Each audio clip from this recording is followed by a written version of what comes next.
بسم الله الرحمن الرحيم. Allah Azza wa Jalla says, Jannatul Adnin yadkhulunaha, Allahumma ja'alna minhum. These are the gardens of Adan. You know, in English they say gardens of Eden. You've heard that before? One of the levels of Jannah is called Adan, one of the higher levels of Jannah. These are the levels of Adan that they're entering. Yadkhulunaha. They're entering into these amazing gardens. And what's happening? They look around and they don't see their family. Imagine a person is entering Jannah, you and I are entering Jannah, and they don't, or you know, let's say my wife is entering Jannah, my mother is entering Jannah, and she doesn't see me. Now there's only two possibilities. One possibility is that I am somewhere else in Jannah. Maybe I'm in a higher level of Jannah, maybe I'm in a lower level of Jannah. And you know the levels of Jannah are very far apart from each other. So it's not like you go up the elevator and you're there. It's, you know, like looking at the stars above. There's a huge gap from one level of Jannah to the next level of Jannah. And there's no guarantee that all of our families is earned the same level of Jannah. Of course, the other horrible possibility is that a family member is in the worst possible place they can be. But this ayah tells us, imagine for a moment, that Allah enters us by His mercy, some of the members of our family get into Adan, a higher level of Jannah. And imagine some others are in some lower level of Jannah. They're in a lower level. Obviously, we can't meet them.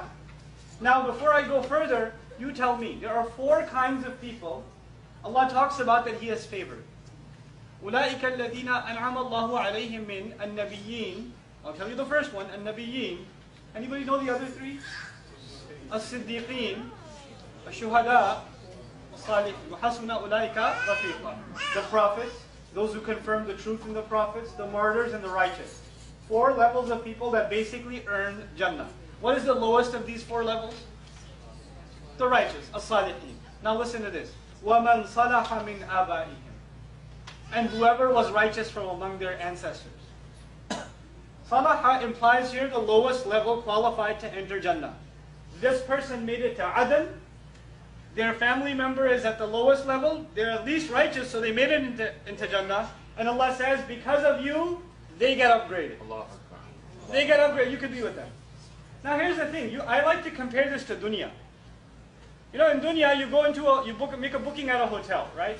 So you have a lot of family coming. You make a booking at a hotel. You get the executive suite on the top floor, the really big baller room that they charge a lot of money for. They only have like 3 rooms like that. You get one of those rooms, and the rest of your family has 5, 6 rooms on one of those economy peasant class floors, right? They have those. So you go to the concierge and say, I'd like to be with my family. What are they going to do? Put all of them in executive suites or put you down in the economy class? What are they going to do? They're going to put you down in economy class. What does Allah do here?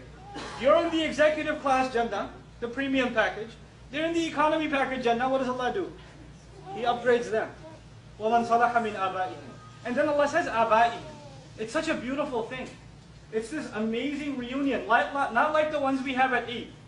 The reunions we have at Eid get complicated. Not like those. These are actually happy occasions, right? What happens here is, you know, for example, before I was born, my mother's dad, my grandfather, had passed away. I never met him. I only heard stories about him from my mother, right? There are people who tell me my great-grandfather was a muhaddith. 3, 4 generations ago he was this or he was that. Or my great-great-great-grandfather fought the British in this war. And we have stories recorded in history and, you know, we're from his legacy, etc., etc. You don't just get to meet your dad and your granddad. You get to meet your ancient ancestors. I mean, I come from Pakistan, and I know for a fact, probably somewhere up in my ancestry, my ancient ancestors were Hindu. Right? Islam came to them. They're not like born into Islam. They were Hindu. And there was some Hindu back in the day that became a Muslim. And because of that one guy's decision, his children's children down to me are saying La ilaha illallah. I'd like to meet that guy. My great-great-granddad. How was it? Who told you about Islam? You know? It'd be amazing. It would be an amazing thing to have that reunion. You know, وَنْ صَلَحَ مِنْ آبَائِهِمْ وَأَزْوَاجِهِمْ and their spouses. And by the way, when you meet your spouse in Jannah, it's not like meeting your spouse here. So don't get depressed. Right? Right? Oh, you get to meet your wife? Jannah? I thought it was... You're here too? No, not like that. Am I in the right place? No, not like that. All the ghil, all the ill feelings, all the all the things that you find annoying about your spouse. We love our spouses, but there are things that we don't get along with. There are things that are causes of friction. Allah gets rid of all of those things. The only thing left is love and affection and appreciation. That's all that's left. And then you meet your spouse and you're like, wow, why weren't we like this in dunya? Because it's Jannah. You can't have that in dunya. You get that in dunya for the first week of marriage. That's it. After that, the flight lands and you're on planet Earth. Okay. وَذُرِّيَّاتِهِمْ, and their offspring. Imagine right now, alhamdulillah, I have small children. And I don't know how long I'll be on this earth. But I pray that they raise their kids to say La ilaha illallah and live by it. And they raise their children, and they raise their children. And perhaps out of these children, someone will be a great hero of Islam. Someone who carries the message of Islam. And he brings people closer to Allah's deen. Someone that the ummah is proud of from my children down the road. And I don't even know, this happens 300, 400 years after I'm gone. And I get to meet my great grandkids that I could never have imagined. Wow. You came from my daughters, sons, daughters, all the way down. So you get to meet your ancestry all the way up, and you get to meet your ancestry all the way down. In Jannah, there's this reunion happening. It's a lot of people, right? That's a lot of people to meet, to be excited about. So Allah says, وَالْمَلَائِكَةُ يَدْخُلُونَ عَلَيْهِمْ مِنْ كُلِّ بَابٍ. And on top of this, there are angels. And Allah mentions in this surah specifically a certain group of angels. He calls them حَفَظَ مُعَقِّبَاتٌ. These are angels that guard us. When harm comes our way, Allah has assigned each of us angels that ward off those harm, except for those who don't do their dues with Allah. They don't take care of their responsibilities with Allah. It's like you have these invisible security guards around you. Harm is coming your way, and Allah says to the angels, move over, let the harm come to them. Move over. They don't deserve your protection. So they're protecting us by the command of Allah, and they watch us by the command of Allah. When Allah commands, they walk off the job, because we don't deserve their protection anymore. You get to meet those angels. You're the guy at the car accident, you were there? Oh, thanks, bro. Just do my job. You get to talk to angels. And they're coming at them from min kulli babin, from all doors.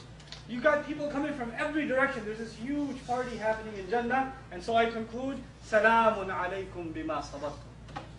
Allah is saying now, peace be unto you. Salamun alaykum. May peace be unto you, because of how patient you were. Because of how patient you were when? Now. This is the advice of Allah. If this passage teaches us anything about the qualities of those who get to Jannah, it's sabr. Patience. Start being patient with your wife. Start being patient with your parents. Start being patient with your friends. Start being patient with your community, with your masjid, with your imam, with people that are praying next to you that are really annoying, with children that are running around and making noise. There are some people who didn't hear a word I said because they heard a child say, eh. That's it. This entire 40 minutes, all they were thinking was, whose child is that? And they're just following, where'd he go?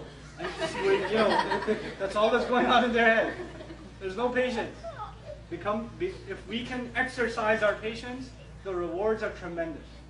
The thing Allah is offering us is beautiful. These are the kinds of counsel and advice and reminder that Allah offers us time and time again in the Quran. It's so beautiful. Well, who's going to make the time to go to the Quran and listen and take in the advice, the counsel, the reminder, the beautiful words Allah is offering to you and me personally? This is personally for us.